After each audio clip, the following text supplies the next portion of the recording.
मैं भारत माँ की मस्तक पर सबसे चमकीली बिंदी हूँ। मैं सबकी जानी पहचानी भारत की भाषा हिंदी हूँ। मेरी बोली में मीरा ने मनमोहक काव्य सुनाया है।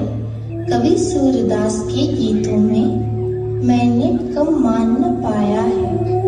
तुलसीकृत रामचरितमानस मेरे मुख में चरितार्थ हुई।